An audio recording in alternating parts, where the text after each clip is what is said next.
Hey everyone, in this episode of the Pencil series, we're going to export semantic color variables from Figma and then bring them into Pencil like this, using Claude Code. Let's go. Okay, and in Figma, I'm at my Scale Design Systems color page. I'm going to pull this page out and make it available in a link in the description so you can follow along with this set of variables or your own design systems.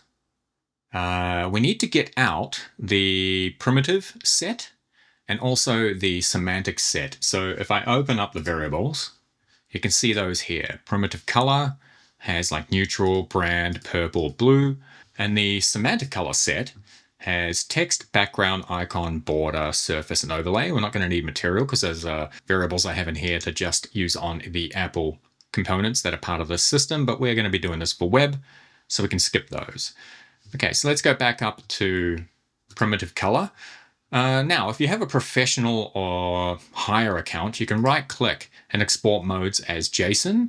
But let's do this in a way where we can just use a plugin and make it easy. So I'm going to come down to plugins. There's a plugin called Export Variables. Let's just open that. We can come over to primitive, select mode 1, and you can see it start to spit out CSS. And this is what we want, right? So if we go down, it's got pretty much everything there. Let's just copy it and then go over to VS Code, where I've got an empty folder set up, and we can create some CSS files there. And in VS Code, let's go to the left, up to the top, and go New File. And we're going to go sc color primitive.css. I'll just remove the S there. That's fine.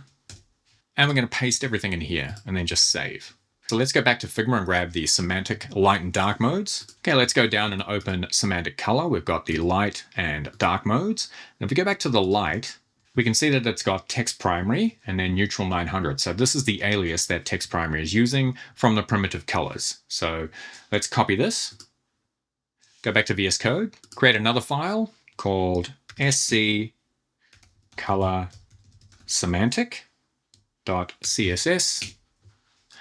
Semantic. Let's just rename that and paste everything in here. Now, underneath is where we want to put the dark ones. So we're just going to press enter twice, go back and grab them, and then bring them in here.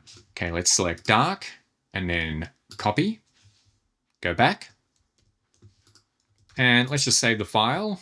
So now I've got the primitive and semantic variables. Let's use Claude to translate them into the format that the pencil file needs. So let's create a pencil file and keep going.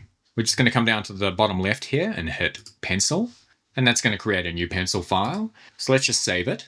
Let's call this SC for Scale Design System, because in future episodes we'll be adding more to this, like components and stuff like that, and then using this file to generate our future projects. Okay, so now that's in your local folder inside VS Code, right? So let's see if we can speak to it. So let's just go /MCP, MCP status, and pencil is running. Fantastic. Now let's go over to pencil's variables. Okay, we've got one theme here. We're going to rename this to semantic color. We're going to go over to the semantic. In the dark section, we're going to add a data theme dark. This will let Claude know that these are the light mode ones and these are the dark mode ones. We're going to save that, come back to the pencil file. And before we do anything else, let's rename the default mode light and create another one and rename this one dark. Then let's just tell Claude what to do. And I won't read all of this out, but it's saying grab these semantic variables, put them in this semantic color variable group inside pencil, put the root variables in the light mode and the data theme dark group variables into the dark mode. And when you do this, use the primitive variables for the hex values. And good luck to us all.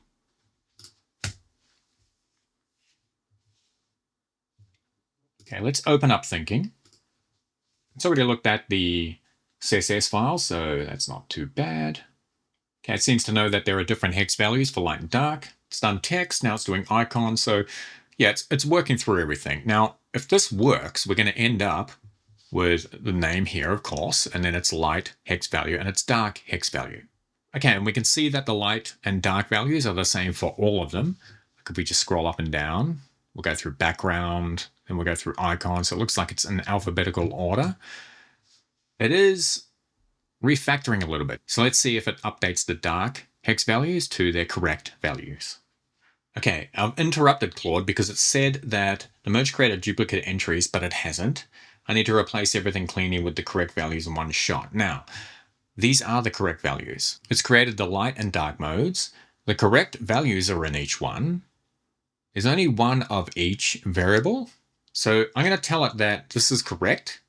And then I want to tell Claude to make everything lowercase. So we have lowercase text tertiary.